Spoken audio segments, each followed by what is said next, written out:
morning. Welcome po sa press briefing ni Presidential Spokesperson Ernesto Maced. Ernesto Abella, I'm sorry, sir. That's the matter. I'm sorry. All right. Yes, sir. Do you have any All right. Good statements? morning. I'd like to begin by stating a few points. We'd like to make reference to people's concerns about martial law. There is no need to worry about martial law. As President Rodrigo Roa Duterte has said, I want to make specific changes without having to do martial law.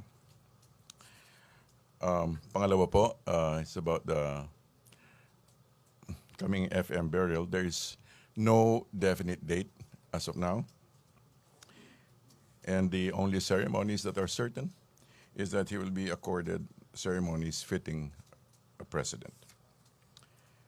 Regarding also emergency powers, the emergency powers that being requested are not absolute and limited only to traffic, and we can trust that the president will not go beyond, as he himself has encouraged the FOI. Also, lastly, regarding the Goldberg statements, this is to assure each and everyone that the Philippine-U.S. alliance remains strong. That's about it. Okay, first question will come from Dexter Ganibe, DCMM. Isaac, good morning. Good morning. How are you, sir, after the incident last night? All right. I'm great. I'm actually surprised that it got into the news. But it was an interesting ride. It can happen anytime. And so, but on the whole, I'm good. Everybody's good. Okay. Dexter, you have other issue? Sir, may mga bagong appointments daw. PCSO, National Youth Commission. Any confirmation? Sa mga There are no days? confirmations yet. Okay, Laila Salaverio. Microphone, please. Good morning, sir. Yes. Will the government apologize for the president's remarks on Ambassador Goldberg? Because the U.S. wants an explanation from our Charge d'Affaires on his comments. The explanations have been made. The explanations have been properly made. Next. That's it, sir. What exactly, sir? What is the explanation for calling the ambassador gay? First and foremost, it was not meant to be a public statement. It was really addressed to a certain audience, and the comments are confined specifically to that audience. And Charge d'Affaires already made proper explanations to the State Department. Sir, just to clarify, so no apology. Are you saying no apology is necessary? I'm saying that he went and explained. Thank Okay, you. may follow up. Other issue? Giovanni Niles, Philippine Star. Yes, sir. Good morning, sir. Just this morning, sir, Basta Duterte has posted on his Facebook something about the first 50 days and breaking the first 100 days tradition. What exactly do we expect from the first 50 days of the president, sir? Already, I think it has unfolded. No, it has unrolled. It has rolled out. All these things that have been happening are part of the first 50 days. Will there be a state again, a state of the sort of a Oh, state of all the right. nation address? It's a. I'm not sure if I'm ready to talk about it, but it's basically a short presentation, that documents the accomplishments of the president during the first 50 days. And then on the 100th day, we wouldn't be expecting anything now. Let's see what happens. Okay. Follow up, Dexter Ganibe. Sec, follow up lang dun sa question. Yes. Ano po yung mga highlights na may pagmamalaki ng Duterte administration sa first 50 days? Well, there's the FOI for one, and the addressing of the drug situation, and the addressing the traffic situation. You know, let's watch for it. It's going to be pretty exciting. Follow-up question, other issue. Benji Liwanag. Yes. Sir, good morning. Po. Sir, dun sa tatlong sinabi ninyo, which is FOI, drugs, and traffic for the first 50 days, dun ba sa short message na ipapakita, will the President also talk or there will be someone that would annotate what the Someone President... will be annotating. Okay, and it will be aired on PTV or it will be aired, or we can get... Everybody will be able to have access to it. You will have access to Okay, it. at night or morning? Or Let's wait for the okay. cha-cha-chang, like that. Yeah. It was directed also by... All right. I'm not familiar with the somebody from PTV, It's Yeah. from PTV. It's not RTVM. RTVM. They're quite related. Okay. Okay, thank you very much. Thank you. May follow-up question, other issue, Miss UNTV? Good morning, sir. Sir, tanong lang po namin regarding po dun sa listahan ng mga LGU officials with untainted reputation with Yes. regards to illegal drugs, sir.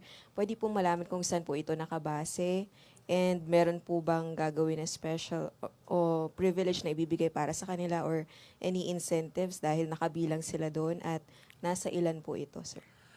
First and foremost, I doubt if there'll be any incentives given for doing what was their job anyway, or for not doing what they ought not to have been doing. So, but basically, the list is going to be based on intelligence reports, and which have been duly validated. Mas mauuna po ba itong i-release kaysa dun sa second list po ng narco list? Hindi ko po sigurado yan. Follow-up question about drugs? Other issue? About drugs, no more? Other issue? Drugs. Okay, Benji Liwanag? Sir, on drugs again, but this time for the Philippine National Police and the Armed Forces of the Philippines, palagi pong sinasabi ng Pangulo na tataas na yung sweldo nung matatanggap na nila, which is 40% or something by the PNP, for the PNP and for the military. But ang sabi po ni Secretary Jokno, wala pang pondo for that. May alam po ba kayo? Can you explain to us? I think it was already explained some time ago that it will be incremental. The raises will be incremental. Until the end of the year. That would be I don't know if it will be incremental until such time as the campaign promises are fulfilled. Thank you again. Thank you, sir. Follow-up or other issue? Marlon or Alexis? Marlon? Ramos? Marlon. In previous speeches of the President, he is obviously impatient dun sa our tedious judicial process. He was saying na after you file the case against a drug suspect, then magkakaroon ng PI. If that personally they would be convicted, it would take probably more than 2 years. Then aakyat pa hanggang Supreme Court. Is the President now suggesting a circumvention or he wants a shortcut dun sa ating judicial process, considering that he's a lawyer? No, it's not so much. It's not a circumvention so much as a shortening of the process, because considering the fact that already there are 600,000 surrenderies approximately, so he's simply facilitating the whole process by encouraging those who have already been considered as persons of interest to be able to come up and explain themselves. Isn't that dangerous, sir? When you have a president, when you have the highest elected official in the country, the most powerful man in the country, telling the people na masyadong mahaba tong proseso, magkaroon tayo ng shortcut. Simply because from experience, he has known that the process really takes quite some time, and really we really live in extraordinary times. It's extraordinary. 600,000 people surrendering. Isn't that amazing? So this is where he's coming from. Nobody really knew the depth and width and breadth of the drug situation. And now he's trying to facilitate the whole thing. So I think exactly the opposite. I think we should appreciate the fact that he's calling our attention to it. And it's not, by the way, an accusation. Simply is to say that, like I said, it's an ample warning saying that your name is on the list and for you to clear. Isn't that dangerous, sir, na nag-shortcut tayo dun sa lawful process? it's not a shortcut. There's no lawful process being shortcut here. He's simply saying that these are persons of interest, and that these persons of interest, considering the depth, the breadth, the width of the problem, should now come and make a proper representation of their situation, of their own personal cases. Considering the fact that the persons of interest being referred to here are coming from all sections of government, all sections. So these are really extraordinary times. And again, like I say, it demands an extraordinary action. So regarding the 600,000 individuals who have yielded to authorities, ano pong ginagawa ng gobyerno sa kanila? Meron po. It will be unrolled in a little while, in a few days. There'll be indications of what's being done. But it is all being addressed. I'm asking that, sir, because several of those personalities, according to their families, were killed after they submitted themselves for investigation sa local police. So I'm sure, again, if you remember right, during the last briefing, the NAPOLCOM has already asked PNP to address these questions, Okay, thank you, to do Marlon. the investigations. Thank you. Thank you, Marlon. Alexis Romero, Philippine Star, to be followed by Ann Josie, and then Philippines, and then Benji Liwanag. Secretary. Hello. Secretary, Yes. Quezon City Mayor Herbert Bautista just released a statement saying he will join the government panel who will talk to the NDF. Could you confirm this? Do we have any confirmation? No, we don't have any confirmation regarding that. No confirmation. No confirmation. And in the same statement, he said he's interested to join the panel that will talk to China regarding the South China Sea. What do you Probably say these to are that? his intentions. But as of now, there are no clear official affirmations. So no confirmation yet whether the president will allow him to join the China team? None. None yet. Thank you. Okay, Anjo? Hi, sir. Yes. So I'll just like to go back to your first statement earlier that there's no need to worry about martial law, sir. So is that an assurance that the president will never declare martial law in his 6-year term? Based on results, based on his past statements, this is what he has said. Okay, that there is no need presently to do so. Thank you. Yeah. Okay, Benji Liwanag? Sir, I'd just like to get some clarification Yes. of the Philippine ambassador to US. Pinatawag siya because of the gay statement or the illegal drugs? No, it was the Charge d'Affaires, no? That was It was yes, sir. All right. The Charge d'Affaires. So, is it with the to clarify illegal drugs? certain statements that the president has said. Yes. Okay, so it's Goldberg and not with illegal drugs. No, this. Yeah, the statements. Yes. Yeah. Okay. Thank Okay, you very thank much. you, sir. Benji. Alexis? Follow up lang dun sa illegal drugs because the president said it's impossible to issue warrants to 600,000 people. That was in response to Chief Justice Sereno's statement. But hindi ba wrong premise yung statement ni Presidente considering that the Chief Justice was just referring to the 7 judges tagged in the illegal drugs trade and not the 600,000. Pero yung sinagot ni President Duterte was referring to 600,000 people, drug personalities. Hindi ba wrong premise yung sagot niya kay CJ? He was giving the context, right? The 7 is in the context of the 600,000. Excuse me.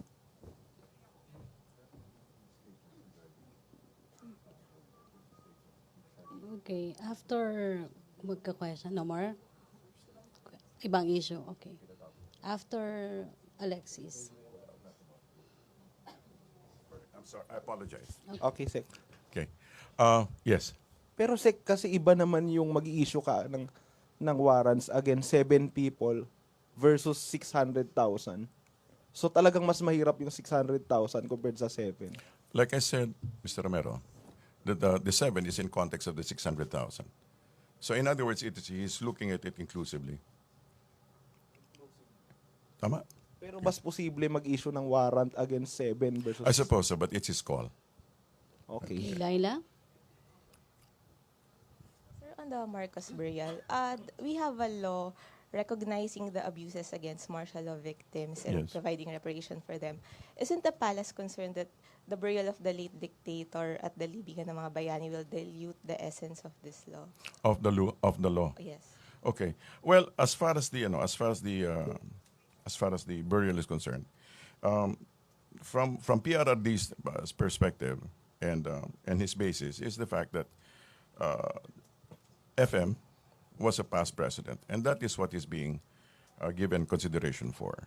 So it does not have any reference to other.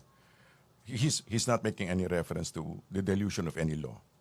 But, sir, how will the palace address the implication of the burial, like the possible distortion or whitewashing of history? Those are okay. First and foremost, those are two different levels. We're talking about historical perspectives and talking about something that is being done based on a presidential decision based on law. So they're not necessarily contradictory. Not necessarily contradictory as far as PRRD is concerned. So how is the palace now taking suggestions to change the name of the cemetery to, more accurately reflect what will happen? At iba pa? No, let's put it this way. We're all going through certain times, interesting times, as they would say. So we just have to take it step by step. Okay, thank you. No more questions. Yes. Raymond Tinasa, Bombo Radio.